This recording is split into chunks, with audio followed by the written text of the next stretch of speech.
শুভ সন্ধ্যা সবাইকে। আজ 7 মার্চ শুক্রবার। আজকের সন্ধ্যার বিশেষ বিশেষ খবর হলো সুপ্রিম কোর্টের প্রধান বিচারপতি হতে চলেছেন জয়মাল্য বাগচি। তারিখ জানিয়ে দিল শীর্ষ আদালত। 25-এ বুয়ালি আইটিআই চালুর কথা বললেও বিধানসভায় স্পিকটি নোট সাজু। মহিলাদের আবাসিক স্কুল ও কলেজ নিয়ে প্রশ্ন বিধায়কের। হাইলাকান্দির পৌরপতি পদে ইস্তফা কল্যাণ গোস্বামীর। কালাইন বাজারের তীব্র যানজটে হতাশ বিভিন্ন মহল, চরম দুর্ভোগ পথচারীদের। সাংসদ তহবিলের অর্থে বেশ কোটি প্রকল্পের শিলান্যাস মিশন রঞ্জনের। সুনাই আদর্শ মহিলা ডিগ্রি কলেজের নিযুক্তির পরই ক্লাস, ঘোষণা শিক্ষামন্ত্রী রনজ পেগুর।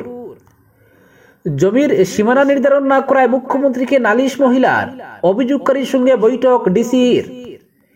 এবং সর্বশেষ খবরটি হলো গান্ধী মেলায় বিনোদন বরাতের নামে 3 কোটি আত্মসাতের শখ। মাপজোখ করে কংগ্রেস বলল 49,000 বর্গফুটের চলে 21,000 বর্গফুট।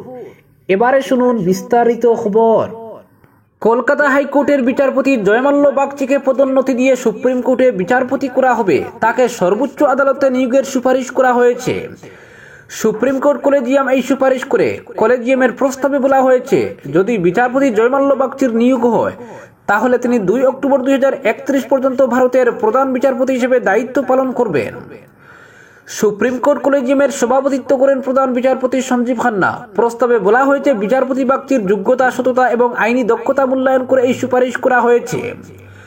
কলকাতা হাইকোর্টের ইতিহাসে এটি একটি গুরুত্বপূর্ণ নিয়োগ বলে বিবেচিত হচ্ছে। জাস্টিস জয়মাল্য বাগচি 27 জুন 2011 সালে কলকাতা হাইকোর্টে বিচারপতি নিযুক্ত হন। 4 জানুয়ারি 2021 সালে তাকে অন্ধ্রপ্রদেশ হাইকোর্টে বদলি করা হয়। 8 নভেম্বর 2021 সালে তাকে আবার কলকাতা হাইকোর্টে ফিরিয়ে আনা হয় এবং তখন থেকেই তিনি সেখানে কর্মরত। তার 13 বছরেরও বেশি সময়ের হাইকোর্টের অভিজ্ঞতা রয়েছে। 18 জুলাই 2013 সালে বিচারপতি আলতামাস কবির ভারতের প্রধান বিচারপতি হিসেবে অবসর গ্রহণের পর কলকাতা হাইকোর্ট থেকে আর কোনো প্রধান বিচারপতি নিযুক্ত হননি। কলেজিয়ামের প্রস্তাবে যদি তাকে পদোন্নতি দেওয়া হয় তাহলে 24 মে 2031 সালে বিচারপতি কেবি বিশ্বনাথন অবসর গ্রহণের পর জাস্টিস বাগচি ভারতের প্রধান বিচারপতি হবেন।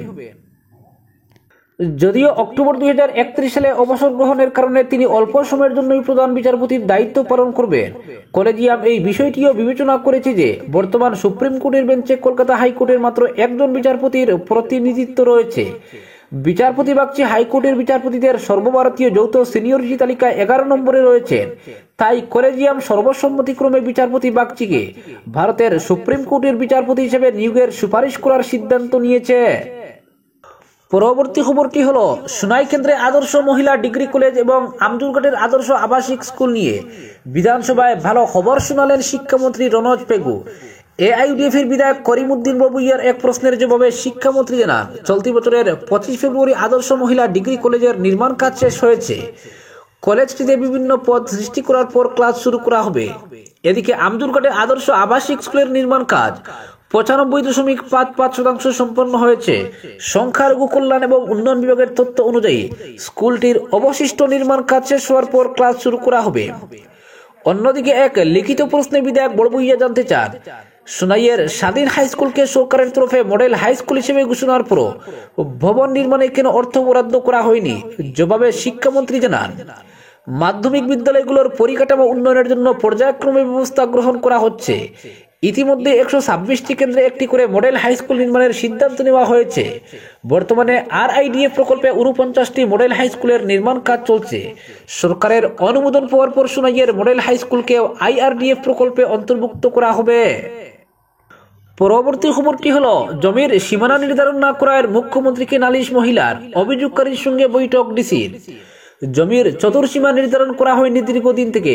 কাঠিগড়া সার্কল অফিসের একাংশ কর্মীর গাফিলতির কারণে এই সমস্যার সমাধান করা হয়নি, যার ফলে হতভাগ্য মহিলা মুখ্যমন্ত্রী হিমন্ত বিশ্ব শর্মার কাছে নালিশ জানান। শেষে কাঠিগড়া সার্কলে তদন্তে আসেন কাছাড়ের জেলা কমিশনার মৃদুল যাদব। কাঠিগড়া সার্কল অফিসে হাজির হন জেলা কমিশনার বৃহস্পতিবার। ডাকা হয় অভিযোগকারী মহিলা পম্পারানি দেখে। দীর্ঘ আলোচনার পর কোনো সুরাহা হয়নি। একাংশ পাটওয়ারি জেলা কমিশনারকে সঠিক উত্তর দিতে পারেননি বলে মহিলার অভিযোগ। বৈঠক শেষ করে সার্কল অফিসের কক্ষ থেকে বের হয়ে অভিযোগকারী মহিলা সংবাদ মাধ্যমকে জানান, দীর্ঘ 22 বছর থেকে স্থানীয় কাহার পদবীর একজনের সঙ্গে আদালতে মামলা চলছে। পম্পি রানীদের শ্বশুর 1948-58 সালে 9 কাঠা 2 শতাংশ জমি ক্রয় করে বসবাস করছেন সিদ্ধেশ্বর দ্বিতীয় খণ্ডে। প্রতিবেশী কাহার পদবীর একজনের সঙ্গে আদালতে সেই জমি নিয়ে মামলা চলছে। কাটিগড়া সার্কল অফিসে জমির চতুর্সীমা নির্ধারণ করার দাবি জানিয়ে আসছেন, কিন্তু একাংশ পাটোয়ারি ও সার্কল অফিসের কর্মীর গাফিলতির কারণে সেই সমস্যা আজ পর্যন্ত সমাধান করা হয়নি। কাটিগড়া সার্কল অফিসে গেলে শুধু কর্মীদের কাছ থেকে প্রতিশ্রুতি শুনতে হচ্ছে মহিলার। অবশেষে কোনো উপায় না পেয়ে মুখ্যমন্ত্রী হিমন্ত বিশ্ব শর্মার কাছে লিখিত অভিযোগ করেন পম্পি রানী দে। মুখ্যমন্ত্রীর নির্দেশে কাছাড়ের জেলা কমিশনার মৃদুল যাদব কাটিগড়া সার্কল অফিসে এসে সার্কল অফিসার রবার্ট টুলর ও পাটোয়ারি সহ অভিযোগকারী মহিলার সঙ্গে বৈঠকে বসেন। ওই মহিলা গত জুন মাসে কাটিগড়া সার্কল অফিসের পাটোয়ারি ও কিছু কর্মীর বিরুদ্ধে অভিযোগ করেন মুখ্যমন্ত্রীর কাছে। সেই অভিযোগের ভিত্তিতে কাছাড়ের জেলা কমিশনার মৃদুল যাদব কাটিগড়ায় আসেন তদন্তে। এদিকে কাটিগড়া সার্কল অফিসের কর্মসংস্কৃতি লাটে উঠেছে দীর্ঘদিন থেকে। একাংশ পাটোয়ারি সাধারণ মানুষের কাজ করতে এগিয়ে আসেন না বলেও অভিযোগ উঠেছে। জেলা কমিশনার বৈঠক শেষে কাটিগড়ার সার্কল অফিসার রবার্ট টুলের ও পাটোয়ারিদের নিয়ে ভারতমালা প্রকল্পের কাজ পরিদর্শন করেন। সঙ্গে ছিলেন অতিরিক্ত জেলা কমিশনার খালেদা সুলতানা আহমেদ। কাটিগড়া সার্কল অফিসের কর্মসংস্কৃতি ফিরিয়ে আনতে জেলা কমিশনারের দৃষ্টি আকর্ষণ করছেন কাটিগড়াবাসী। পরবর্তী খবরটি হলো, সাংসদ তহবিলের অর্থে বেশ কোটি প্রকল্পের শিলান্যাস মিশন রঞ্জনের। রাজ্যসভার সদস্য হিসেবে দায়িত্ব লাভের পর রাজ্যের অন্যান্য স্থানের সঙ্গে শ্রীভূমি জেলার সার্বিক উন্নয়নের কাজও করছেন সাংসদ মিশন রঞ্জন দাস। মাত্র 10 মাস কার্যকালে মোট 2.5 কোটির সাংসদ তহবিল লাভ করেছেন মিশন রঞ্জন দাস। বৃহস্পতিবার সাংসদ তহবিলের মঞ্জুর করা অর্থে বেশ কোটি প্রকল্পের শিলান্যাস করেন মিশনবাবু। লক্ষ্মীবাজার রোড ত্রিনয়নী কালী মন্দিরে কমিউনিটি হলের 8 লক্ষ টাকার ফলক উন্মোচন করা হয়। অন্যদিকে মদন মোহন আখড়াতে 20 লক্ষ টাকার কমিউনিটি হলের ফলক উন্মোচন করেন রাজ্যসভার সাংসদ মিশন রঞ্জন দাস। মদন মোহন আখড়ায় শিলান্যাস অনুষ্ঠানে জেলা বিজেপির প্রাক্তন সভাপতি সুব্রত ভট্টাচার্য, এসসি বোর্ডের চেয়ারম্যান কৃষ্ণ দাস, শহর মন্ডল সভাপতি কিশোর দে, পুর কমিশনার নির্মল বণিক, ব্যবসায়ী জগদীশ বণিক, আখড়া পরিচালন সমিতির পক্ষ থেকে শ্যামল রায়, গৌতম দাস সহ অন্যরা উপস্থিত ছিলেন। অন্যদিকে বৃহস্পতিবার বিরজা সুন্দর স্কুলে নতুন শ্রেণীকক্ষের জন্য 49 লক্ষ টাকার কাজের শিলান্যাস করেন রাজ্যসভার সাংসদ মিশন রঞ্জন দাস। স্কুল পরিচালনা সমিতির সভাপতি পরিতোষ দাস, সহ সভাপতি হিমাদ্রি দাস, প্রধান শিক্ষিকা সুস্মিতা দাস, সুব্রজ্যোতি দাস সহ স্কুলের সব শিক্ষক শিক্ষিকা এবং অশিক্ষক কর্মীরা কাজের দায়িত্বে রয়েছে পূর্ত বিল্ডিং বিভাগ। সাংসদ মিশন রঞ্জন দাস জানান, শীঘ্রই কাজ শুরু হয়ে যাবে। এজন্য জেলা কমিশনারের সঙ্গে তার কথা হয়েছে। তিনি 9 মার্চ দিল্লি চলে যাবেন। বলেন, তার অবর্তমানে কাজ শুরুতে যাতে অসুবিধা না হয় সেজন্য ফলক উন্মোচনের কাজ দ্রুত সেরে নিচ্ছেন। শহরের একটি ঐতিহ্যবাহী স্কুল হলো বিরজা সুন্দরী গার্লস হাই স্কুল, কিন্তু বিগত সুদীর্ঘ সময় ধরে পরিকাঠামোগত উন্নয়নের জন্য দুঃখ ছিল এই স্কুল। বিধায়ক কিংবা সাংসদ এমনকি শিক্ষা বিভাগের তরফেও এজন্য বৃহৎ কোনো মঞ্জুরি দেওয়া হয়নি। এবার সেই সমস্যার কিছুটা সমাধান হয়েছে রাজ্যসভার সাংসদ মিশন রঞ্জন দাসের হাত ধরে বলে মন্তব্য করেন সবাই। পরবর্তী খবরটি হলো, হাইলাকান্দি পৌরসভার রাজনৈতিক অস্থিরতার অবসান ঘটল অবশেষে। এক ঐতিহাসিক সিদ্ধান্তের মাধ্যমে পৌরপতি কল্যাণ গোস্বামীকে গদিচ্যুত করে পৌরসভার নেতৃত্বে নতুন মুখ আনার পথ প্রশস্ত হলো। কল্যাণের বিরোধী শিবিরের জন্য গতকালকের দিনটি ছিল রীতিমতো এক রেড লেটার ডে। রাজ্যের মন্ত্রী জয়ন্ত মল্ল বড়ুয়ার সরকারি বাসভবনে অনুষ্ঠিত এক গুরুত্বপূর্ণ বৈঠকে বুধবার হাইলাকান্দি পৌরসভার 4 নম্বর ওয়ার্ডের কমিশনার মানব চক্রবর্তীকে পৌরসভার পরবর্তী চেয়ারম্যান হিসেবে মনোনীত করা হয়। এই সিদ্ধান্তের পর আজ কল্যাণ গোস্বামী দলীয় নির্দেশ মেনে আনুষ্ঠানিকভাবে পদত্যাগপত্র জেলা শাসকের কাছে পাঠিয়েছেন। তার সঙ্গে ভাইস চেয়ারম্যান পল্লবী দেবনাথও পদত্যাগ করেছেন। তবে প্রশ্ন উঠেছে, প্রথম থেকেই কল্যাণ গোস্বামীর বিরোধী শিবিরে থাকা ভাইস চেয়ারম্যান পল্লবী দেবনাথকে কেন অপসারিত করা হলো? জানা গেছে, গত 5টি পৌরসভা বোর্ড মিটিংয়ে তিনি ধারাবাহিকভাবে অনুপস্থিত ছিলেন। পাশাপাশি ভাইস চেয়ারম্যান হিসেবে তার পারফরমেন্সকে হতাশাজনক বলে আখ্যা করেছে বিজেপির শীর্ষ নেতৃত্ব। তাই পৌরসভার নেতৃত্বে নতুন মুখ আনার লক্ষ্যে তাকে সরিয়ে দেওয়ার সিদ্ধান্ত নেওয়া হয়। যদিও দল তাকে সম্মানজনকভাবে বিদায় দেওয়ার সিদ্ধান্ত নিয়েছে। সূত্রের খবর, হাইলাকান্দি জেলা বিজেপির সহ সভাপতির দায়িত্ব তাকে দেওয়া হতে পারে। এদিকে ভাইস চেয়ারম্যান পদে 7 নম্বর ওয়ার্ডের কমিশনার শিল্পী দাসকে বসানোর প্রস্তাব এলেও এই বিষয়ে চূড়ান্ত ঐক্যমতে পৌঁছানো যায়নি। শিল্পী দাস পূর্বের ওয়ার্ড কমিশনার অরুণ দাসের স্ত্রী। অরুণ দাসকে প্রাক্তন মন্ত্রী গৌতম রায়ের ঘনিষ্ঠ হিসেবেও দেখা যায়। অরুণ ও শিল্পীর জুটির প্রস্তাবে কয়েকজন কমিশনার আপত্তি জানানো হয়। ভাইস চেয়ারম্যানের নাম ঘোষণা আপাতত স্থগিত রাখা হয়েছে এবং আগামী 14 মার্চ হাইলাকান্দিতে অভিভাবক মন্ত্রী কৃষ্ণেন্দু পাল ও পর্যবেক্ষক পুলক বরগুহাই এসে আনুষ্ঠানিকভাবে নতুন চেয়ারম্যান ও ভাইস চেয়ারম্যানের নাম ঘোষণা করবেন, তবে শেষ মুহূর্তে কিছু টুইস্ট আসার সম্ভাবনা উড়িয়ে দেওয়া যাচ্ছে না। যদিও মানব চক্রবর্তীর চেয়ারম্যান হওয়া প্রায় নিশ্চিত, ভাইস চেয়ারম্যান পদে অন্য কোনো বিকল্প নাম আসতে পারে বলেও রাজনৈতিক মহলে জল্পনা রয়েছে। পরবর্তী খবরটি হলো 25শে বুয়ালি আইটিআই চালুর কথা বললেও বিধানসভায় স্পিক নট সাজু। মহিলাদের আবাসিক স্কুল ও কলেজ নিয়ে প্রশ্ন বিধায়কের। গত বছরের শেষ দিকে রাজ্যে পঞ্চায়েত নির্বাচনের একটা সম্ভাবনা তৈরি হয়েছিল। মুখ্যমন্ত্রী হিমন্ত বিশ্ব শর্মার বয়ানে মনে হচ্ছিল যে কোনো সময় কাটি পড়তে পারে পঞ্চায়েত নির্বাচনের ডাকে। মুখ্যমন্ত্রীর সঙ্গে পাল্লা দিয়ে স্থানীয় পর্যায়ে বড় বড় বয়ানবাজিতে মেতে উঠেন মন্ত্রী বিধায়করা। পিছিয়ে ছিলেন না সোনার বিধায়ক করিমউদ্দিন বড়ভুইয়াও। এমনিতেই বয়ানবাজির জন্য বরাগুড়ে আলাদা পরিচিতি রয়েছে তার। সাম্প্রতিককালে তার অন্যতম বয়ান ছিল 25শে চালু হচ্ছে বহু প্রতীক্ষিত বুয়ালি আইটিআই। গত 17 ডিসেম্বর কচুদরম এলাকার একটি সড়কের শিলান্যাস অনুষ্ঠানে দেওয়া বক্তব্যে শুধু আইটিআই চালু করাতেই বক্তৃতাটি সীমাবদ্ধ রাখেননি তিনি। প্রাথমিকভাবে 8টি ট্রেড দিয়ে চালু হবে আইটিআই বলেও জানান। পরবর্তীতে আরও ট্রেড চালু হবে এও জানিয়েছিলেন বক্তব্যে।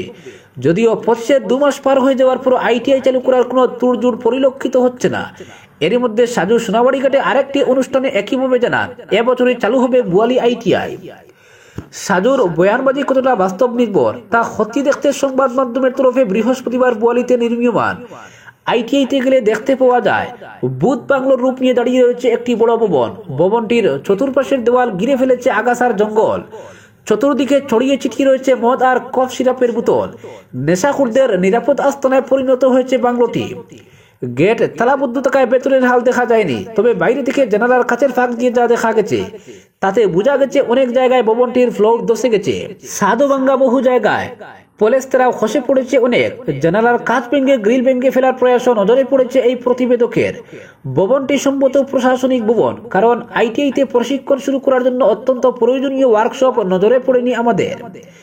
এছাড়াও বৈদ্যুতিকীকরণের জন্য হাই টেনশন লাইন টেনে আইটিআই ভবনের কাছাকাছি এনে রাখা হলেও ডিস্ট্রিবিউশন ট্রান্সফরমার বসানো হয়নি, ব্যবস্থা নেই জলেরও।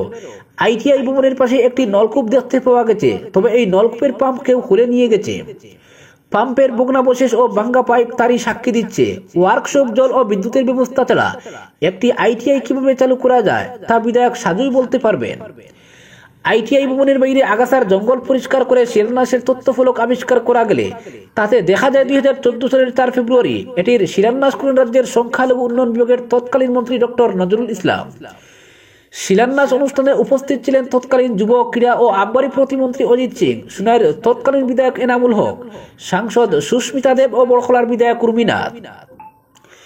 এমএসডিপি প্রকল্পের অধীনে 4,29,70,000 টাকা বরাদ্দ হয়ে নির্মাণ কাজে সে সময় আইটিআই চালু করা নিয়ে সাজুর বক্তব্যকে নির্বাচন কেন্দ্রিক বয়ানবাজি বলে সন্দেহ ব্যক্ত করেছিল সংবাদ মাধ্যম। বৃহস্পতিবার সে সন্দেহে যেন শিলমুখর লাগালেন খুদ সাজু। এদিন এমএসডিপি প্রকল্পের আওতায় সোনাই এলাকায় নির্মিত অপর 2 প্রকল্প নিয়ে বিধানসভায় প্রশ্ন উত্থাপন করেন তিনি। তার প্রশ্ন ছিল এমএসডিপি প্রকল্পে গোবিন্দনগরে ইতিমধ্যে তৈরি হয়ে যাওয়া আবাসিক বালিকা বিদ্যালয় ও শিলডুবির আবাসিক মহিলা ডিগ্রি কলেজে কবে নাগাদ পাঠদান শুরু হবে। জবাবে রাজ্যের শিক্ষামন্ত্রী রণদ পেগু বিধানসভায় জানান শিক্ষক নিযুক্তি সহ অন্যান্য কাজ শেষ হলে শীঘ্রই পাঠদান চালু হবে এই 2টি প্রতিষ্ঠানে। সাজুর প্রশ্নে ঠাঁই পায়নি বুয়ালিপাড় আইটিআই। এ থেকে স্পষ্ট 25-এ বুয়ালি আইটিআই চালু করার যে বক্তব্য তিনি দিয়েছিলেন তা নিছকই বয়ানবাজি ছিল। আইটিআইতে প্রশিক্ষণ চালু করার মতো পরিকাঠামো গড়ে ওঠেনি, এটি ভালো করেই জানেন সাজু। তাই এ নিয়ে প্রশ্ন তুলেননি বিধানসভায়। আজকের বিশেষ সংবাদ এখানেই সমাপ্ত।